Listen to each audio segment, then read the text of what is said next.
There are more than 10,000 phrasal verbs in the English language, and that number is growing. So it's impossible to memorize them all. You just can't do it. So you're going to need a different method, a different strategy, and a different approach. And I'm going to help you to do that right now.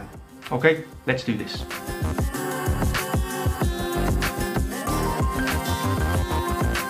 Now, when my students ask me to help them learn phrasal verbs, they often have a look of terror in their eyes because they're expecting an answer that will involve analysing prepositions or studying long lists of phrasal verbs in different topics or putting post-its all around their house.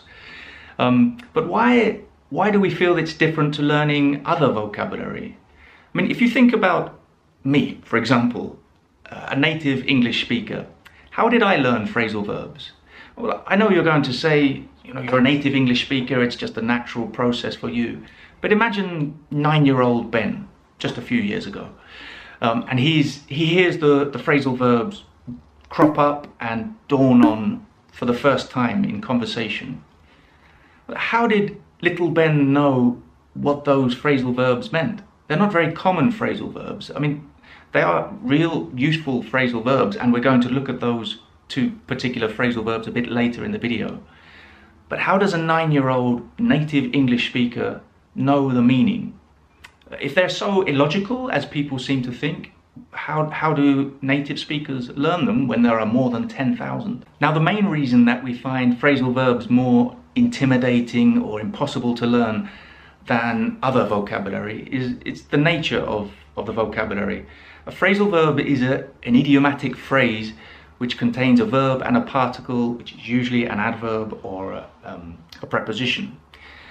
But if you look at these two words, overtake and understand, both of those words, if you separate them, contain an adverb or a preposition and a verb. But for some reason, students don't seem to have such a big problem learning and understanding those words. I mean, they're quite illogical too. Understand, to understand is to not sit, and then under, how does that mean to comprehend something? But people do understand, and overtake. Now, in my last video, which was part 1 on how to learn phrasal verbs, I focused on finding the logic in phrasal verbs through time travel. So finding the origin and seeing that it's logical. But that's not always easy. In fact, usually it's quite difficult to find any logic or the origin.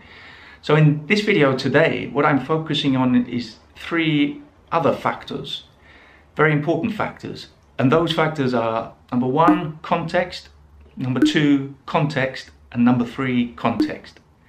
Context is everything. In learning vocabulary in general, but particularly phrasal verbs.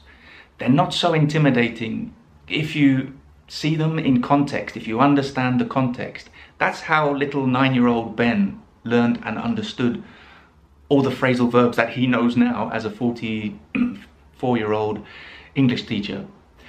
It's not that impossible, and I'm going to show you a couple of examples to prove it, I hope. So let's go back to those 2 phrasal verbs I mentioned earlier in the video, crop up and dawn on. Now, maybe some of you are familiar with those phrasal verbs. They're very, very advanced phrasal verbs. As I said, they are pretty common in English. You don't hear them every day, but they are relatively common.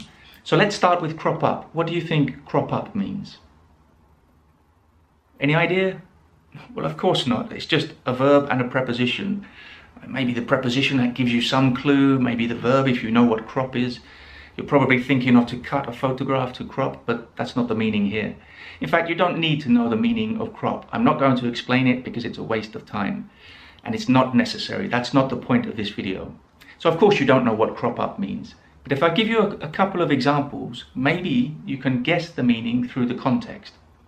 So the first example, I was going to have lunch with my colleagues, but some urgent business cropped up. Okay, so I was going to have lunch with my colleagues, but some urgent business cropped up. Any ideas now? Maybe you have a bit more of a clue. Another example, I hope Brexit doesn't crop up in the conversation this evening. So imagine you're meeting with friends and you have some differing opinions about politics or Brexit in particular, and you say to your wife or girlfriend or husband or boyfriend, I hope Brexit doesn't crop up in conversation this evening. Okay, so now with the context, do you have an idea? What do you think it means? Just, if you need to pause the video to think a little more, you probably don't need to pause the video because you probably have an idea already, right? Well, to crop up means to appear unexpectedly. So something that it could be a conversation, a topic of conversation or some work, something that just appears unexpectedly. Did you guess that? I bet you got close. Maybe not exactly, but I bet you got close. Let's look at the other one, dawn on. So again, what do you think dawn on means? Well, you know that dawn is the first moment in the morning when the sun is rising, so maybe that gives you a clue. And on, it's very difficult, isn't it? It's almost impossible to guess the meaning out of context. But let me give you an example sentence and see if you can guess the meaning. It wasn't until we'd passed the petrol station that it dawned on me that I'd got on the wrong bus. So it wasn't until we passed the petrol station that it dawned on me that I had got on the wrong bus. Okay? Another example, she had already transferred the money when it dawned on her that it was a scam. So she had already transferred the money when it dawned on her that it was a scam. So in those two examples, what do you think now? Do you have any idea what dawn on means? Yeah, it simply means to understand or realize something. So when before you don't understand or realize something, it dawns on you, then you understand. So you have a moment of realization or enlightenment. Again, maybe you can think of some logic in that. To dawn, it's like the light coming up. As I said, enlightenment. It dawns on you. Suddenly you have clarity. But really, it's very difficult to guess the meaning from just the words, just the verb and the preposition.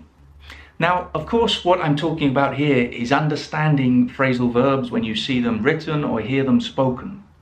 It's very different when you want to use them yourself, of course. It's difficult to remember them and to know exactly how to use them in which context. But there's a couple of things you should consider here. First of all, do you really need to use these phrasal verbs? The only objective is to communicate what you want to say, right? And there is almost always an alternative to the phrasal verb.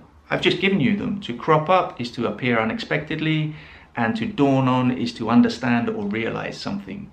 So you don't really need to use those phrasal verbs. But you do need to understand them. If you want to understand native English speakers or films or books, you need to understand them. And you can through context. And remember, when I speak about context, it's not only the words surrounding the phrasal verb, so the words that come before and after. It's the whole conversation or the whole paragraph or even the whole story. It's also the body language of the person who is speaking. It's also the facial expressions, the intonation in the voice. You know if they're being positive or negative just from all those clues. That is all part of the context. And the other thing to say is that you only really need to use these phrasal verbs, these really advanced level phrasal verbs, if you want to impress someone, like an examiner, for example. If you're taking an exam and you want to really get a higher score, it's a good idea to learn a few advanced or proficiency level phrasal verbs to get a higher score.